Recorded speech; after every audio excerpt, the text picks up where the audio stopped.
So one of the interesting things about the leg is how we have the upper leg and the lower leg and the foot and their relationships as to where the bulk of the muscles are. So I've done a light lay-in, just kind of giving you a sense of, let me see if I can just make it a little more clear.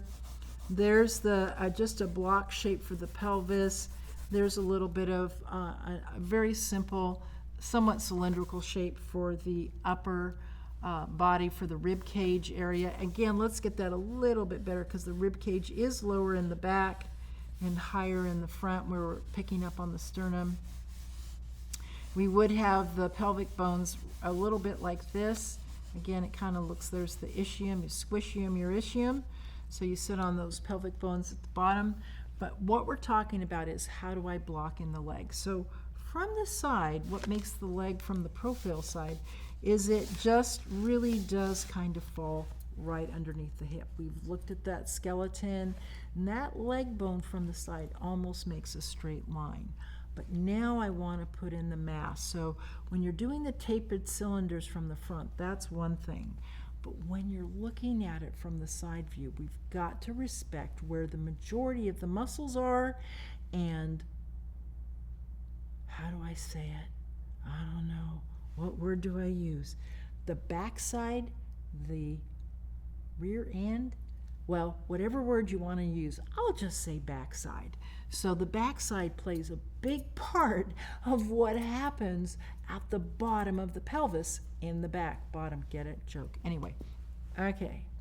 So what happens on the backside has a lot to do with moving the thigh bone. So I'm going to do a little mark for the knee. I'm going to do a little mark here for the head of the pelvic bone. In fact, I'm going to actually move that mark down a little bit, so that's the head of the trochanter or the thigh bone. That would be the knee, and that's going to be the calcaneus or the heel bone. So I've done my little marks for my heel. Now I'm going to show you that the muscles for the thigh attach up at the pelvis, go down, make this lovely S shape, and then come back for the heel. So you see this lovely long throw. And this is the important part here for the front. If that's the belly button right there, the belly sits between the legs. The belly sits between the legs. If we go back to the one with the skeleton, you can see again what we're talking about on the pelvis and the leg bone relationship. So on that side view, we're seeing that leg bone, thigh bone, and the two bones that make up the lower leg almost lining up in a line. But now we're talking muscle mass. So here we are with this thigh going right here. We've got to put in the hind end, and it comes right about here like this. It attaches so that gluteus maximus and medius, it really is that large fan-shaped muscle, and it attaches to the head of the trochanter and helps move that thigh forward and back and articulate it out to the side.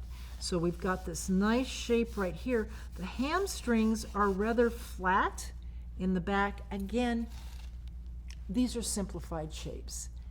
This simplification helps us manage the realistic way the leg is made. So when we come to animating it, we let all this kind of run in the background, and this will be adequate. You get those shapes right, close enough, it's going to work. It looks right.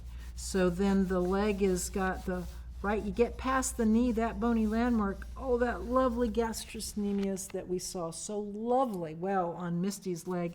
It pulls that heel. Here's the other bony landmark, which is the ankle. And then the foot ends up being a bit of a wedge shape. We don't want to forget that heel there in the back. It does that final little S shape right there. And we have that little bit of that stair-step feel for the toe, a little bit more of a curve there. Get that belly in between. And now we can see that the majority of the muscle mass of the leg is forward. And if I do a little kind of simplified cylinder of those two shapes, you can see that this one stacks up mostly behind that center line bone, and the other one stacks up in front. So if we look at that simplified drawing that I did, There you can see it even a little bit better with a circle. I like that circle. You like that circle? I like that circle.